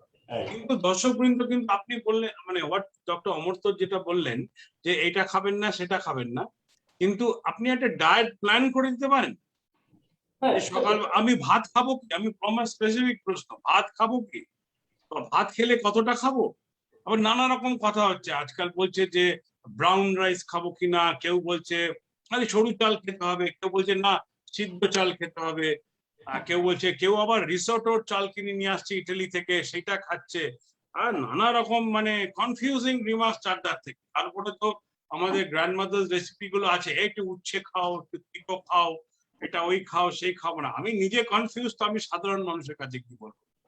রুটি খেলে কটা রুটি খাওয়া যাবে, পাতলা না মোটা, তেল খাওয়া যাবে কিনা, আলু খেতে পারবো কিনা। সো আমি স্পেসিফিক এগুলো কিন্তু মানুষ জানতে চায়। তো আমিও আমার পক্ষে জানতে, আমি তো অনেকটা আপনাদের থেকে জেনে নিয়েছি, নিয়ে কারেক্ট করেছি। তো আমি বলতে পারি যে এক্সপিরিয়েন্সটা আমি আপনাদের থেকে পেয়েছি, এটা মানুষের সঙ্গে আপনারা শেয়ার করুন। সো বেসিক্যালি দেখুন, আমরা ডায়েট সবসময় আমাদের একটা ইন্ডিভিজুয়ালাইজ ডায়েট প্ল্যান তৈরি করি, depends on the body wait. মানে কেউ যদি ওভারওয়েট, ওর একটা আলাদা ডায়েট হবে, কেউ নর্মাল ওয়েট একটা ডায়েট হবে, যে আন্ডার ওয়েট ডিফারেন্ট সব ডায়েট। ডায়াবেটিক ফুড বলতে গেলে anything which is low in calorie, low glycaemic index, high in fibre content, less in oil. তো এই কয়েকটা জিনিস মেনে মোটামুটি একটা ডায়াবেটিক প্ল্যান। ধরুন সকালে কেউ যদি চা খেতে ভালোবাসেন, you can take green tea, you can take even milk tea but without sugar. Biscuit খুব বেশি নয়, কারণ বিস্কিটস এর ময়দা কন্টেন্ট, সুগার কন্টেন্ট থাকে। ওয়ান বিস্কিট প্রেফারেবল যদি খেতে হয়, again depending on the weight, কেউ বেশি খেতে পারে, কেউ কম খেতে পারে। Breakfast either roti, oats, dalia, brown bread, এই ধরনের জিনিস। Include lot of salads and vegetables in the diet. Green vegetables, যে কোনো সবুজ বাজারে গিয়ে যে কোনো সবুজ সবজি তুলে নিয়ে আসবেন। হাই গ্লাইসেমিক ইন্ডেক্স, যেটা কার্বোহাইড্রেট কন্টেন্ট বেশি রয়েছে, আলু, কচু, এই ধরনের জিনিস, ওল, এই ধরনের জিনিসগুলো একটু কম। বাকি গ্রিন ভেজিটেবলস, সবুজ বিনস, লাউ, ঢেঁড়স, ঝিঙে, পটল, হোয়াটএভার গ্রিন ভেজিটেবলস আর দেয়ার, এগুলো ভেজিটেবলস গুলোকে ইনক্রিজ কোয়ান্টিটিতে খাওয়া। একটু গ্যাপে খাওয়া, একসাথে বেশি নয়। একটা ব্রেকফাস্ট হয়ে গেল, 2-3 ঘন্টা পর টেক আ ফ্রুট, ভালো ফল, ফ্রেশ ফ্রুটস। এটা তো গ্লাইসেমিক ইন্ডেক্স কম, ক্যালোরি খুব বেশি বাড়ায় না। অ্যাপেল, গুয়াভা, পাকা পেঁপে, মোসাম্বি, নাশপাতি, এই ধরনের ফল রেগুলার বেসিসে খাওয়া যায়, অ্যারাউন্ড 100 গ্রামস। দুপুরে ভাত, স্যার যেটা বললেন, অনেক ধরনের জিনিস আছে যে ভাত খাওয়া যায়, ভাত খাওয়া যায়, এক কোয়ান্টিটিটা মেজার হবে। সেই কোয়ান্টিটিটা again depends on the body weight. সে সেদ্ধ চালের ভাত হোক, ডাল, এগুলো তো খাবেই। Vegetables again you can take your chicken, you can take fish, একটা লো ফ্যাট ডেইরি প্রোডাক্ট, দই খাওয়া যেতে পারে। Salads are very important part of the diet. শসা, টমেটো, এই জিনিসগুলো দিয়ে স্যালাড তৈরি করে খাওয়া। বিকেলের স্ন্যাকিংটা একটু যেন খুব বেশি না হয়। আমরা একটা অভ্যেস হয়ে যায় বিকেলে একটু সিঙ্গারা খাবো, একটু চপ খাবো, মুড়ি খাবো, এই ধরনের খাবারগুলো একটু রেস্ট্রিক্ট করা। মোস্টলি এগেইন একটু ছোলা খাওয়া যায়, স্প্রাউটস খাওয়া যায়, একটু ফ্রুট আর নেওয়া যায়। রাতেও সেম, রুটি বা ডালিয়া, oats, depending on the body weight. You can just differentiate it out, you can just মানে প্ল্যান ইট আউট। সেটা একটা ডাক্তারের সাথে বসে পরামর্শ করে বা ডায়েটিশিয়ানের সাথে বসে পরামর্শ করে সেই একটা চার্ট একজন তৈরি করে দিতে হবে। তো there is always a cheat day, সপ্তাহে একদিন হোক, 10 দিনে একদিন হোক, আপনার মিষ্টি খেতে ইচ্ছে হচ্ছে মিষ্টি খান, ভাজা খেতে ইচ্ছে হচ্ছে ভাজা খান। রেগুলার বেসিসে ভাজা মিষ্টিটা ডায়েটের থেকে একটু কমানো দরকার। ডক্টর রাজন, আপনি যদি কিছু অ্যাড করেন। স্যার, আপনি যেটা বললেন একটা জিনিস আমি বলবো, যে আপনি যেটা বললেন টাইপ অফ অয়েল, আর একটা ভীষণ ইম্পর্টেন্ট যে আমরা কতটা অয়েল খাচ্ছি, মানে এটা একটা ভীষণ ইম্পর্টেন্ট। এবং আমরা কম মানে এমনি বলি যে যতজন আমাদের হাউস হোল্ড মেম্বার আছে প্রত্যেকের জন্য আইডিয়ালি ½ লিটার, লাইক যদি 4 জন ফ্যামিলিতে থাকে তাহলে টোটাল মান্থলি অয়েল কনজাম্পশন আপনি যাই খান, সেটা সর্ষের তেল হোক বা সাদা তেল হোক, সব মিলিয়ে should be less than 2 litre, মানে 4 জনের family. Then that is one of the ideal situation যেখানে আমাদের oil consumption.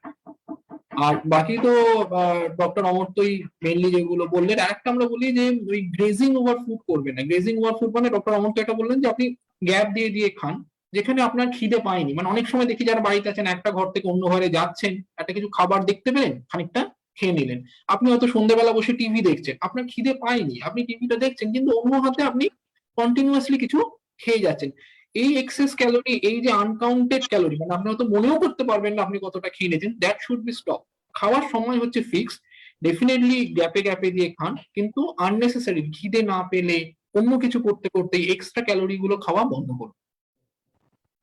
Very nice, very nice. And ওই একটাই বলবো যে একজন আবার লিখেছে দেবজিৎ মুখার্জি নামে, কি করে ডাক্তারদের ডায়াবেটিস হচ্ছে।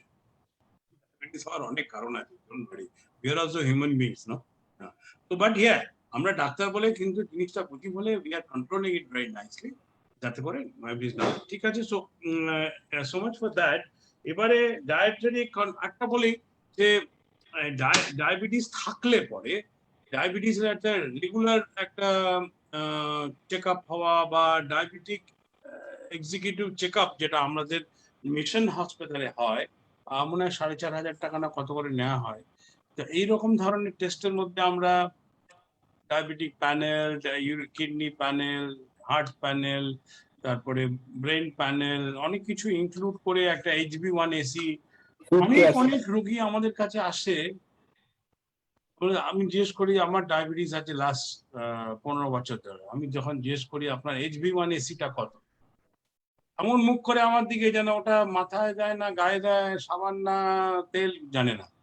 তো এ বিষয়ে আমি ডক্টর রাজনকে বলবো যে HB1AC-র তাৎপর্য কতটা in control of management of diabetes, সেটা একটু যদি মানুষকে বলেন যে HB1AC-টা করতেই হবে কি করতে হবে না, বা আমি রেগুলার ফিঙ্গারপ্রিক সুগার করেই আমি বুঝে যাব আমার কতটা কন্ট্রোল আছে, এই বিষয়ে কোনো আপনি একটু আলোকপাত করুন এই বিষয়ে। স্যার ডেফিনেটলি এইচবিএনসি ইজ ভেরি ইম্পর্টেন্ট। তার কারণ যেটা মানে এইচবিএনসিরও কিছু নেগেটিভ আছে, বাট মেইনলি ভীষণ যেটা পজিটিভ সেটা হচ্ছে we get an overall idea of patient glycaemic control. মানে অনেক সময় দেখা যায় পেশেন্ট কোনো একদিন কোনো একটা কারণে কোনো একটা স্ট্রেসে তার কোনো একদিন সুগার বেড়েছে, কোনো একদিন সেই কম খেয়েছে বলে তার সুগার কমেছে, সেই ডে টু ডে ভেরিয়েবিলিটি থাকে এবং সেই ওয়াইজ একদিন বেশি বা একদিন কম হতে পারে। বাট ওভারঅল কন্ট্রোলটা সব থেকে ভালো আমরা বুঝতে পারি উইথ এইচবিএনসি, যেটা মোস্টলি 2 to 3 months সুগারের ব্লাড সুগারের আমাদের একটা এভারেজ শো করে। কিছু কিছু পেশেন্টদের আমরা দেখি যে ফাস্টিং আর পিপি হয়তো নর্মাল আছে কিন্তু তার এইচবিএনসি অনেক বেশি, তখন হয়তো তাদের সারাদিনে প্রোফাইল করতে গিয়ে দেখা যাবে হয়তো বিকেলের দিকে কোনো একটা কারণে হয়তো ডায়েট বা কোনো মেইনলি ইভিনিং স্ন্যাক্স এর জন্য তার বিকেলের দিকে সুগার বেড়ে আছে। সে হয়তো ফাস্টিং আর পিপি সকালবেলা টেস্ট করছে, সে নর্মাল, সে ফলসলি রিঅ্যাসিওরও হচ্ছে, কিন্তু আসলে তার ওভারঅল সুগার কন্ট্রোল ভালো নয়।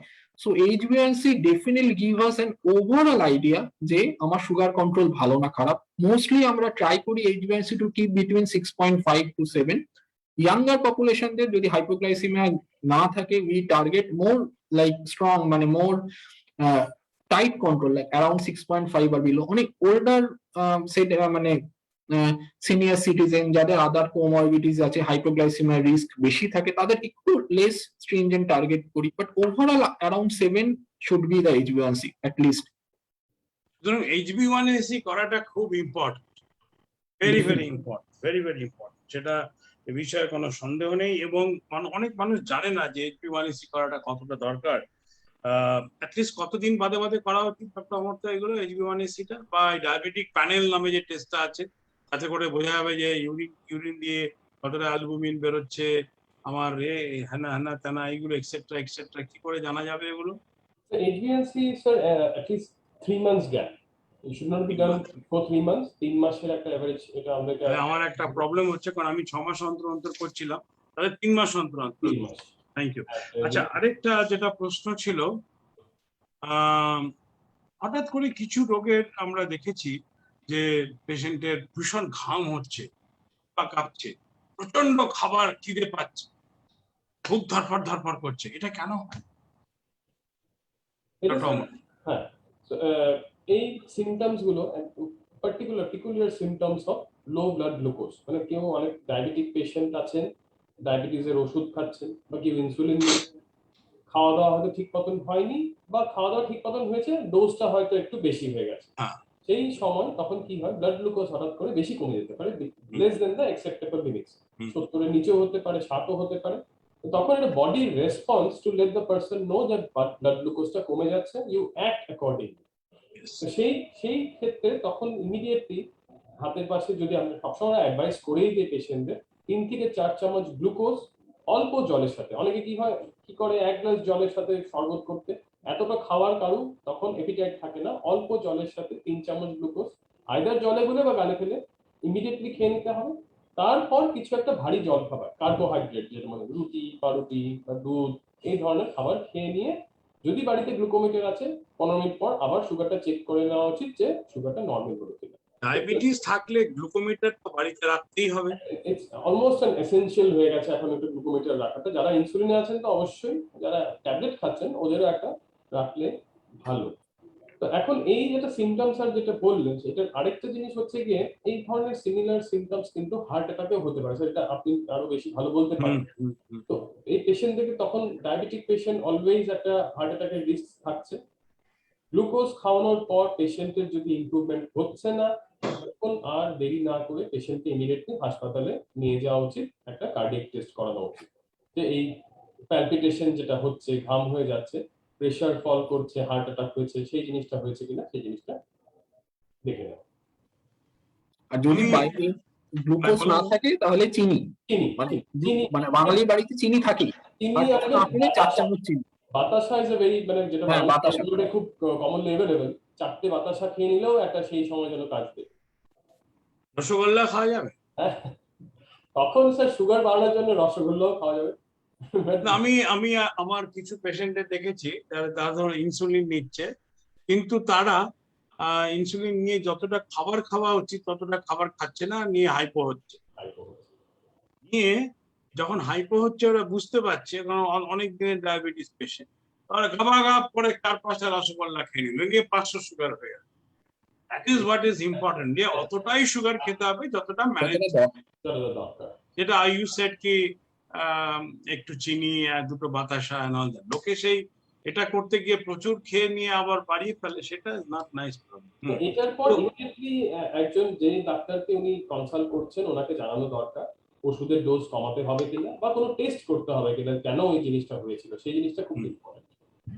আচ্ছা, এই যে ডায়াবেটিক পেশেন্টদের আজকাল নতুন ধরনের একটা রোগ সকলে শুনছে, আগে এত ছিল না। আগে লোকে ভাবতো খুব অ্যালকোহল বা দারু খাবে পিবে, তো তখন তার অ্যালকোহল লিভারে সিরোসিস হবে। এখন দেখা যাচ্ছে যে নন অ্যালকোহলিক লিভার ডিজিজ, যেটাকে ন্যাশ বলা হয়, সেটা এখন তো খুব প্রেভেলেন্ট, যার জন্য লিভার ট্রান্সপ্লান্ট হ্যান্ড নানা রকম হচ্ছে। সো বেসিক্যালি আমি জানতে চাইছি যে ডায়াবেটিস পেশেন্টের একটা লিপিড প্রোফাইল খারাপ হওয়ার প্রবণতা রয়েছে, ট্রাইগ্লিসারাইড বেড়ে যায়, কোলেস্টেরল বেড়ে যায়। তো এই পেশেন্টগুলোর কি একটু প্রবণতা আছে এই নন অ্যালকোহলিক লিভার সিরোসিস হওয়ার? আমি ডক্টর রাজনকে জিজ্ঞেস করি। একদমই স্যার, মানে রাদার এখন যেটা আপনি বললেন যে লিভার ট্রান্সপ্ল্যান্টের one of the leading cause in world wide হয়ে যাচ্ছে non alcoholic fatty liver disease.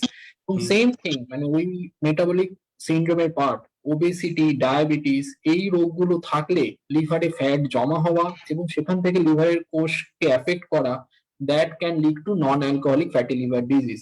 এবং যদি নন অ্যালকোহলিক ফ্যাটি লিভার ডিজিজ, এমন নয় যে সব নন অ্যালকোহলিক ফ্যাটি লিভার ডিজিজ বেড়ে গিয়ে খারাপ হয়ে যায়, কিন্তু এটাও যদি চিকিৎসা না করা হয় এবং প্রপার কেয়ার না দেওয়া হয়, এখান থেকে ভবিষ্যতে সিরোসিস অফ লিভার, লিভারের সম্পূর্ণ liver failure, even hepatic carcinoma পর্যন্ত হতে পারে in few patients. So definitely this is another pandemic which we will face in few years maybe ahead, যে এই মেটাবলিক সিনড্রোম, ওবেসিটি, ডায়াবেটিস এগুলো থেকে লিভারের সমস্যা হওয়া। Sir unmute.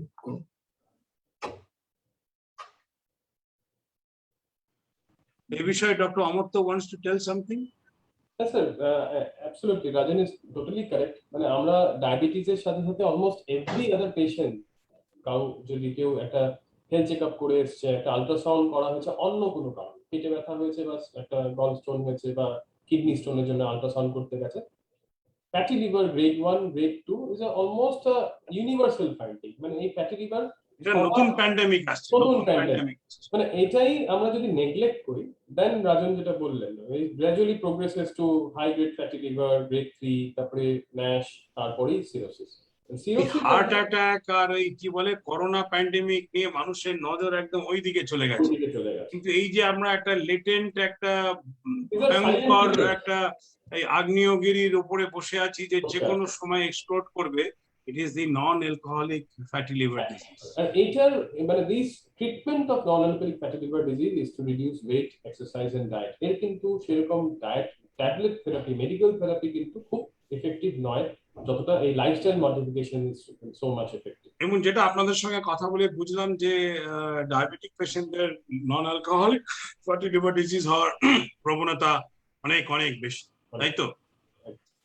I mean it's মানে আমরা একটা কি বলবো যে এমন একটা আগ্নেয়গিরি মানে যেটা স্তিমিত হয়ে রয়েছে তার উপর বসে পড়েছি, যে কোনো সময় hot molten lava will start flowing, তাই তো? তো ভেরি স্যাড যে তাহলে আমরা একটা জিনিস বুঝলাম যে আমি অ্যাজ এ সাধারণ মানুষ, আমি আপনাকে একটা প্রশ্ন করছি ডক্টর অমর্ত্য, আমি কি করে বুঝবো যে আমার ডায়াবেটিস কন্ট্রোলটা না দারুণ আছে? Sir good question. তো অনেকেই আমরা অনেক সময় পেশেন্ট আসে ডিনাইল ফেজ, অনেকেই, আমার বাবাও diabetes, he is diabetic but he always says আমার সুগার ভালো আছে, টেস্ট করতে হবে না, টেস্ট করবেন। সো আমি আই টেল হিম যে এই টেস্ট গুলো তো দরকার করতে হবে, কি আছে না আছে কিভাবে বলবে তুমি সেলফ। অমর্ত্য শঙ্কর চৌধুরীর বাবাও বলছে আমি টেস্ট করবো না। Can you believe it? So it's very difficult to convince my patient যখন বাবাকে কনভিন্স করা যায়। তো সামটাইমস আমরা বেসিক টেস্ট তো ফাস্টিং পিপিআর এইচবিএওয়ানসি উই অলওয়েজ অ্যাডভাইস এই তিনটে টেস্ট, এটা তো বেসিক যে ফার্স্ট সেই দিনের সুগারটা কেমন আছে। এইচবিএওয়ানসি হচ্ছে গিয়ে লাস্ট 3 মাসের অ্যাভারেজটা বোঝাবে। এই average is good less than 7। সেদিন যদি দেখা যায় গেছে যে অনেক সময় খাওয়াটা ঠিক মতন হয়নি, একটা বাইরে একটু অয়েলি ফুড খেয়ে পিপিটা করেছে, পিপি is 210, we need not change the medicine, যে ওষুধ ঠিকই আছে, এটা বাড়ির খাবার খেলে ঠিকই থাকবে, কারণ এইচবিএওয়ানসি ইজ গুড। তো অনেক সময় কি হয়, we order certain other test. তো একটা ইকোনমিক বার্ডেন আমরা একটা অনেক সময় একটা ফিল করি, যে পেশেন্টও ফিল করছে এতগুলো টেস্ট করতে হচ্ছে, টাকা পয়সা অনেকটা খরচা হয়ে যাচ্ছে, তো ইজ ইট নেসেসারি? তো স্যার যেটা ফ্যাটি লিভারের কথা বললেন, আমরা এই হেলথ চেকআপ যেটা করলাম, এই these are some silent diseases যেটা কিন্তু ব্লাড টেস্ট না করলে আমরা বুঝতে পারবো না যে কারো সেই প্রবলেমগুলো রয়েছে। আল্ট্রাসাউন্ডে ফ্যাটি লিভার ধরা পড়লো, ব্লাড টেস্ট কোলেস্ট্রলে কোনো সিমটমস না হতে পারে, দেখা গেছে যে ট্রাইগ্লিসারাইডস 400 হয়ে আছে, 500 হয়ে আছে, এলডিএল যেটা ব্যাড কোলেস্টেরল অনেক বেশি 150 হয়ে আছে। তো this things can lead to heart attack, can lead to any stroke. এটা যদি আমরা আগেই আমরা চেকআপ বা ব্লাড টেস্ট করে আমরা দেখে নিই, ওষুধ দিই, we can prevent. Long term আমরা চিন্তা ভাবনা যদি করি, একবার কারো যদি হার্ট অ্যাটাক হয়ে গেছে, তার কারো যদি স্ট্রোক হয়ে গেছে, তার যে ফাইন্যান্সিয়াল বার্ডেন বা তার যে কোয়ালিটি অফ লাইফটা খারাপ হয়ে যাবে, সেটার সাথে যদি আমরা কম্পেয়ার করি, এখনের সেই স্ক্রিনিং টেস্টের হয়তো সেই মানে that is very less amount we are spending, actually it is an investment. Kidney আমরা অনেক সময় অনেক ওষুধ দেই, যেটা ক্রিয়েটিনিনটা আমরা মাঝখানে বলি টেস্ট করতে, যে কিডনি ফাংশনটা কেমন আছে। দুটো জিনিস, একটা হচ্ছে কি কিডনি প্রোটেকশনের জন্য কোনো ওষুধ দেওয়ার দরকার আছে কিনা, কারণ কিডনি খারাপ হতে থাকে, বয়সের সাথেও কিডনি ফাংশন ডিটোরেট করে। অনেক মেডিসিনস আছে যেটা কিডনি ফাংশন একটু খারাপ হয়ে গেলে যাদের ডোজ কমাতে হবে আমাদের, সেই ডোজও যদি ওভারডোজ হয়ে যায় কিডনিটাকে আরো খারাপ করতে পারে, বা এই সুগার ফল করাতে পারে, হাইপোগ্লাইসেমিয়া করতে পারে। ঠিক আপনি ইউরিন এসিআর এর একটা কথা তখন বলেছিলেন, বছরে একবার আমরা ইউরিন অ্যালবুমিন ক্রিয়েটিনিন রেশিও, মানে ইউরিনে প্রোটিন লিকেজ হচ্ছে কিনা, কিডনি ছাকনিটা খারাপ হয়ে গেছে কিনা, that can be an earliest indicator, যেটা আমাদেরকে বলতে পারে যে কিডনিটা কিন্তু diseased. Now you take important steps, blood pressure control, sugar control, যেন কিডনিটা আমরা খারাপ হতে না দেই, ডায়ালিসিসে যেন না পৌঁছায়। So a preventive test sometimes or screening test time to time is very important. And yearly eye checkup. Eye checkup.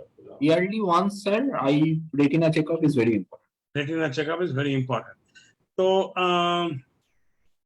যে টেস্টটা আমরা এই বিষয়ে আমার একটা বক্তব্য আছে, মানুষের না হেলথ বলে কোনো বাজেট নাই, সে হেলথ ইন্স্যুরেন্সও করবে না, যাকে এখন সরকার ভাগ্যবশত স্বাস্থ্য সাথী করে দিচ্ছে, এখন সব পশ্চিমবঙ্গের সব মানুষেরই হেলথ ইন্স্যুরেন্স হয়ে গেছে। কিন্তু মানুষ 4-5 হাজার টাকা খরচা করে হোটেলে খরচা করবে, হয়তো মাসে একদিন করে 12 মাস ব্লাড টেস্ট করবে, ব্লাড টেস্ট করানো তার মনে হচ্ছে এটা wastage of money. So that mindset must be change, যে হ্যাঁ ভাই আমি আমার ভালোর জন্য ব্লাড টেস্টটা করাবো, that is very important. So আমি একটু মানে কি বলবো, মানে আই উড সে যে একটু বেশি বলে ফেলছি হয়তো, but that is very important. আরেকটা হচ্ছে, ধরুন আমার আজকে একটা আমি ওরাল ট্যাবলেট খাচ্ছি, কিন্তু আমি একটা সার্জারি করতে যাবো, বড় সার্জারি, ধরুন একটা ওরাল ফেসিয়াল ম্যাক্সিলারি বা একটা thoracic সার্জারি বা একটা বড় অ্যাবডোমিনাল টিউমার, সেই সময় আমার কি প্রিকশন নেওয়া উচিত doctor Raju? First of all sir কোনো বড় সার্জারি করতে গেলে আগে থেকে গ্লাইসেমিক কন্ট্রোলটা ভালো হওয়া ভীষণ ভীষণ ভাবে দরকার। হুম। সেটা ওভারঅল সার্জারির কমপ্লিকেশন অনেকটা কমিয়ে যায়। পোস্ট অপারেটিভ কমপ্লিকেশন, পোস্ট অপারেশনের পর আপনার যে ঘা বা ক্ষতটা হবে, সেই ক্ষতটা শুকোতে, সেই ক্ষত ইনফেকশন হওয়ার চান্স অনেকটা কমিয়ে দেয়। একটা পেশেন্ট যার অপারেশনের আগে রেজিমেন্সি ওয়েল কন্ট্রোল, সুগার খুব ভালো কন্ট্রোল, তার চান্স অফ কমপ্লিকেশন হওয়া ভীষণ কম, রেদার দেন যার পেশেন্ট যার ভীষণ আনকন্ট্রোল সুগার, অথচ হয়তো আমাদের একটা ইমার্জেন্সি সার্জারি করতে হবে, করতেই হলো পেশেন্টকে বাঁচানোর জন্য, কিন্তু তার মানে এই নয় যে আমার ডায়াবেটিসের কমপ্লিকেশনটা তখন আমি আটকাতে পারবো। আরো একটা খুব কমনলি হয় যে অনেক পেশেন্ট আছে যাদেরকে আমাদের বোঝাতে হয় যে যে কোনো মেজর সার্জারির সময় আপনি বাড়িতে যাই ওষুধই, মানে either we are on oral drugs or on insulin, major সার্জারির সময় ওভারঅল সব সময় আমাদের জিনিসটাকে টেম্পোরারি ইনসুলিনে চেঞ্জ করতে হয়। তখন মানুষের একটা খুব কমন ভয় আসে যে আমি একবার ইনসুলিন নিচ্ছি, এবার কি আমার সারা জীবন ইনসুলিন লাগবে। এক্স্যাক্টলি। সার্জারির সময় যে পেশেন্ট, মানে সার্জারির সময় যদি শুধু সার্জারির জন্য ইনসুলিন দেওয়া হয়, দ্যাট ইজ ফর টেম্পোরারি। এই সময়টার কভার আপ করার জন্য, এই সময় সুগার ফ্লাকচুয়েশন করার জন্য আগে থেকে যদি আপনার ওষুধে সুগার কন্ট্রোল ভালো থাকে এবং আদার কোনো কমপ্লিকেশন না হয়, তাহলে most of the patient discharge হওয়ার সময় অথবা আরো কিছুদিন পরে আমরা আবার ধীরে ধীরে তাদেরকে ওরাল ড্রাগে ফিরিয়ে দিই। ইনসুলিন কেন দেওয়া হচ্ছে সেটা খুব ইম্পর্টেন্ট। এটা এমন নয় যে আপনি একটা ইনসুলিন নিলেন মানে সারা জীবন ইনসুলিন নিতে হবে। বেশি, মানে আমি এটা বলছি পোস্ট অপারেটিভ বা পেরি অপারেটিভ পিরিয়ডের জন্য। একটা প্রশ্ন একজন দর্শক করেছে এখানে, বলছে is there any complications of long term insulin therapy? How long one can continue insulin therapy in type 2 diabetes? মানে কতদিন ধরে আমি ইনসুলিন চালাতে পারবো ডায়াবেটিস এর পেশেন্টের জন্য? Riya Mondal who's and asking the question. এটার বুঝতেই পারছেন, এটা মানুষের মনে একটা ভয়, যেটা এইমাত্র ডক্টর রাজন বললেন, ইনসুলিন শুরু করলে বোধহয় বা অনেকদিন চালালে পরে কোনো প্রবলেম আছে কিনা। আমি রিকোয়েস্ট করবো ডক্টর অমর্ত্য চৌধুরীকে এই প্রশ্নটা জবাব দেওয়ার। Thank you sir. এই কোয়েশ্চেনটা যে কোয়েশ্চেন করেছেন সেই কোয়েশ্চেনটা করার জন্য থ্যাঙ্কস, কারণ এটা একটা মিথ, এটা একটা যেটা আমাদের একটা ভুল ধারণা যেটা ইনসুলিন নিয়ে রয়েছে, সেটা আমরা দূর করাটা উচিত। Insulin is probably one of the safest medicines. যত ওয়ার্ল্ডে যত ট্যাবলেটস রয়েছে, যত ট্রিটমেন্ট স্ট্র্যাটেজিস রয়েছে, প্রবাবলি ইনসুলিন হচ্ছে গিয়ে one of the safest treatment. কারো যদি আয়ু 150 বছর 200 বছর হয়, 200 বছরও যদি ইনসুলিন নিয়ে যায়, তার থেকে কোনো লং টার্ম রিস্ক তৈরি হবে। হ্যাঁ, মাইনার রিস্ক তো রয়েছে, যেটা আমরা আগেও বলেছি। ইনসুলিন নিলে একটু সুগার লো হয়ে যেতে পারে, হাইপোগ্লাইসেমিয়া হতে পারে, ইনসুলিন একটু ওয়েট গেইন করতে পারে। This are the major risk factors, যেগুলো খুবই কম রিস্ক ফ্যাক্টরস পাওয়া যায়। এখন যেটা টাইপ 1 ডায়াবেটিসের কথা আমরা ইনিশিয়ালি বলেছিলাম, টাইপ 1 ডায়াবেটিস ইনসুলিন ছাড়া ওরা সার্ভাইভ করবে। তো type 1 diabetes as long as they live they take insulin. কারো 2 বছর বয়সেও ইনসুলিন ডায়াবেটিস টাইপ 1 ধরা পড়তে পারে, কারো 10 বছর বয়সে টাইপ 1 ডায়াবেটিস ধরা পড়তে পারে। They are taking insulin lifelong. We have so many celebrities. আমি ওদের নাম আজকে নিতে চাইবো না, but Google up করলে আপনি দেখবেন there are so many celebrities for type 1 diabetes. They are leading a very active and healthy life with insulin. ভয়ের কিছু নেই, ওরা তো ওপেনলি ডিক্লেয়ার করেছে। আপনি প্রিয়াঙ্কা চোপড়ার যে হাজবেন্ড আছে নিক Jonas is a juvenile diabetic. আপনার অনেক লোক আছে এরকম, মানে আমি জাস্ট দেশি লোকেদের কথা তো So very nice. In fact, এখন diabetic যে childrenদের they are getting diagnosed. Swami Vivekananda, he died at the age of 32 or 38, I think. 39, very early in life. So I think we had a very good discussion. Last একটা প্রশ্ন আপনাদের করব। Yeah, we have discussed every aspect of diabetes. আমরা we have discussed type 2, type 1. Type 1 diabetes এর কি insulin pump বলে কোনো, আমাকে অনেক আমি দেখেছি নেওয়া হয়, ইজ ইট গুড? কোনো ভয় নেই তো এটা? ইনসুলিন যে চামড়ার এখানে একটা দিয়ে রাখে, ওটা গ্র্যাজুয়েটেড ডোজে দিতে থাকে, ওগুলো কিরকম? Sir insulin pump definitely type 1 diabetes আমরা বেশি ইউজ করি, এবং এটা এমন নয় যে সব টাইপ 1 ডায়াবেটিস পেশেন্টদের লাগে।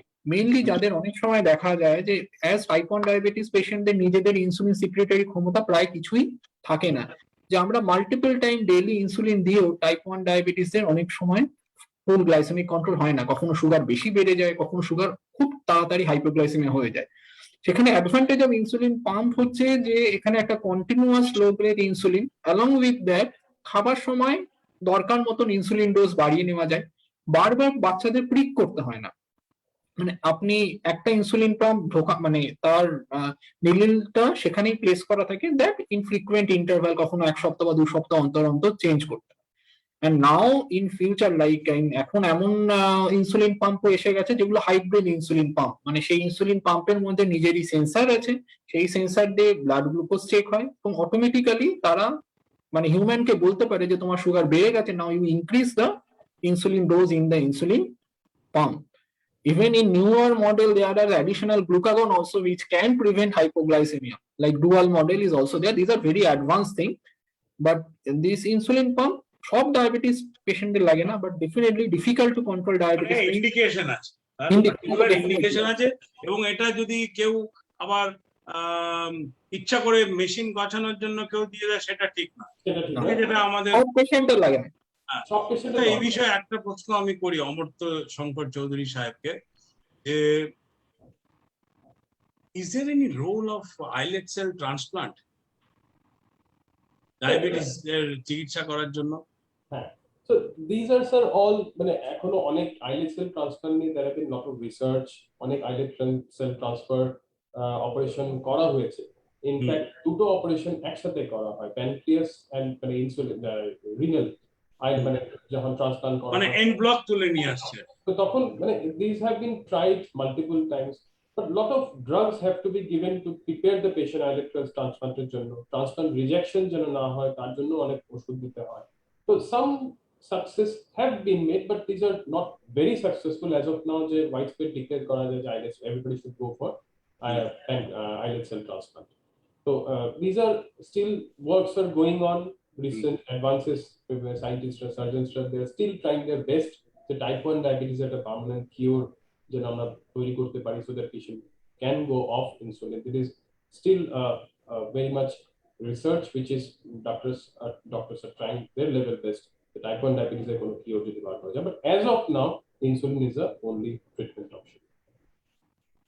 খুব ভালো আজকে আলোচনা হলো আমাদের ডাক্তারদের সঙ্গে, এবং প্রথমেই যেটা অমর্ত্য সাহেব বললেন যে আমরা কিন্তু ওয়ার্ল্ড ডায়াবেটিস ডে সেলিব্রেট করছি না, আমরা ওয়ার্ল্ড ডায়াবেটিস ডেতে আমরা তিনজনে মিলে আমরা যেটা করছি যে আমাদের যাতে অ্যাওয়ারনেস বাড়ে, blood having high blood sugar is not good, এবং লার্কিং প্রবলেম রয়েছে অনেক মধ্যবিত্ত এবং নিম্নবিত্ত লোকেদের মধ্যে যারা জানেই না যে ডায়াবেটিস রোগটা কি, এবং তাদেরকে আমাদের যেতে হবে, we have to identify them, and তাদের জন্য আমরা একটা টেস্ট করব।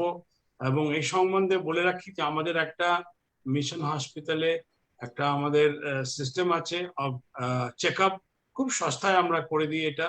এটা এনাদের সঙ্গে আলোচনা করতে গেলে মিশন হসপিটাল ওয়েবসাইটে গিয়ে বা এখানে আমাদের যেটা অফিস আছে সেখানে গিয়ে আলোচনা করে তাদের আমরা অ্যাপয়েন্টমেন্ট দিয়ে এই টেস্টটা করানো হয়।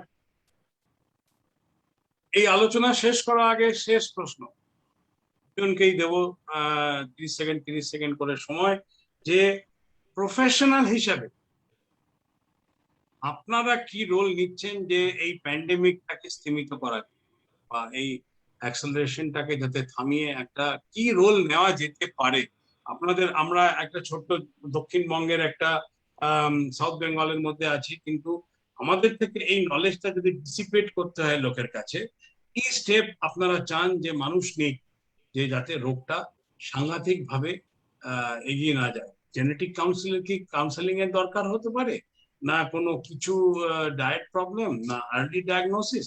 এই বিষয়ে আপনারা দুজনের মধ্যে 30 সেকেন্ডস করে বলে আজকে আমরা আমাদের আলোচনা শেষ করব। Thank you sir. স্যার আমার খুব সিম্পল দুটো বক্তব্য আছে এর মধ্যে। ফার্স্ট এন্ড ফরমোস্ট যেটা আমরা আজকেও করেছি, যেটা আমরা প্রায় করি, সতর্ক করা, সচেতন করা। আমরা as soon as পেশেন্ট একজন ডায়াবেটিস আমাদের নিউলি ডিটেক্টেড ডায়াবেটিস আমাদের কাছে আসছে, শুধু ওষুধ লিখে বাড়ি পাঠিয়ে দেওয়া আর 2 সপ্তাহ 3 সপ্তাহ পরে ব্লাড টেস্ট করে আসা, সেটা আমাদের ডিউটি তখনই শেষ হলো না। উই নিড টু এডুকেট, ওদেরকে বোঝানো উচিত যে ডায়াবেটিস শুধু ব্লাড কন্ট্রোল নয়, এই কমপ্লিকেশনস গুলো হতে পারে, সুগার কন্ট্রোলটা কতটা ইম্পর্টেন্ট। ফার্স্ট 5 ইয়ার্স যদি সুগার কন্ট্রোলটা ভালো থাকে, দেখা গেছে যে এই heart attack, stroke kidney failure আমরা অনেকটাই ইনসিডেন্স কমিয়ে দিতে পারি। এই জিনিসটা বোঝানো, মেডিসিন যেন বন্ধ না করে, মেডিসিন সাইড এফেক্টস নেই। অনেকের একটা ভুল ধারণা আছে যে মেডিসিন এত তাড়াতাড়ি শুরু করবো না, কম বয়সে শুরু করবো না, মেডিসিন এতদিন খাবো না। সব সময় বলি আমি যে মেডিসিন, আপনি ওয়ার্ডে আমাদের পুরো এত হাসপাতাল 300-400 বেড ভর্তি আছে, একটাও পেশেন্ট যদি আপনি আমাকে বলেন যে মেডিসিনের সাইড এফেক্টে ভর্তি রয়েছে, আমি আপনাকে মেডিসিন লিখবো না। ওরা সব ম্যাক্সিমাম পেশেন্ট ঠিক টাইমে সুগার প্রেশার কন্ট্রোল হয়নি বলেই আজকে ওদের এই অবস্থা। মেডিসিন এত ক্ষতি করে না যেটা ডায়াবেটিস ক্ষতি করতে পারে। সেকেন্ড থিং যেটা বলবো, screening test, we should organise more screening. এই হেলথ চেকআপ গুলো কিন্তু to some extent we can again prevent this diabetic patient. যারা প্রি ডায়াবেটিক স্টেজ, আপনি ডক্টর রাজন খুব সুন্দর বলেছেন, প্রি ডায়াবেটিক স্টেজে যদি আমরা ওদেরকে আইডেন্টিফাই করতে পারি, ডায়েট লাইফস্টাইল দিয়ে we can revert back them to normal diabetic. আর যদি আর্লি ডায়াবেটিক হয়েছে, again lifestyle and probably with minimum medicines, যদি ব্লাড সুগার কন্ট্রোল করতে পারি, we can really can bring down this pandemic. Doctor Rajan. আমিও sir সেমই, আমি জাস্ট বলবো যে ডেফিনেটলি যে কাউন্সিলিং ইজ ভেরি ইম্পর্টেন্ট। মানে আমরা একটা পেশেন্টকে প্রেসক্রিপশন লিখে দিলাম, কিন্তু পেশেন্ট সেটাতে কনভিন্সড হলো না, পেশেন্ট নিজেই ইম্পর্টেন্সটা বুঝতে পারলো না, আলটিমেটলি পেশেন্ট সেটা কত ফলো করবে না। উল্টে পেশেন্টের দিক থেকেও আরেকটা আমি বলবো যে ইউ স্প্রেড দ্য নলেজ। যে পেশেন্টরা অলরেডি ডায়াবেটিক পেশেন্ট, তারা ডায়েট এক্সারসাইজ এগুলো করে ভালো আছেন, ওয়েল সুগার কন্ট্রোল করেছেন, তারা তাদের পার্শ্ববর্তী, তাদের আত্মীয়, তাদের মানে সমাজে আরো চারপাশের বন্ধুদের মধ্যে যাদের দেখছেন ডায়াবেটিস আছে, তারা তাদেরকে এডুকেট করুন, তারা সেই নলেজটা অ্যাওয়ারনেসটা স্প্রেড করুন, যাতে আপনার যে লাভটা হয়েছে সেটা অন্যদেরও লাভ হয়। এইভাবেই আমরা ওভারঅল জিনিসটাকে প্রিভেন্ট করতে পারবো বলে মনে হয়। ধন্যবাদ। Thank you very much, Dr. Amartya, Dr. Rajan, and the entire staff of the Mission Hospital for being with us, who are organized everything. And thank you যে আমাদের এত আজকে দর্শক আমাদের মধ্যে থেকে এতগুলো প্রশ্ন করেছে। And আমরা চাইবো যে এটা আমরা আরো ডিসিপেট করব আমরা ফেসবুকে, যাতে করে লোকজন আরো জানতে পারে। This will be in our YouTube channel also. আপনারা এটা জয়েন করতে পারেন এবং দেখতে পারবেন। আমরা কিছুক্ষণ পরে হিন্দি ভাষী পেশেন্টদের জন্য আমরা যতটা হিন্দি বলতে পারি তার মধ্যে থেকে we will try to enlighten you যারা বাংলা বুঝতে পারেনি। Thank you very much. God bless.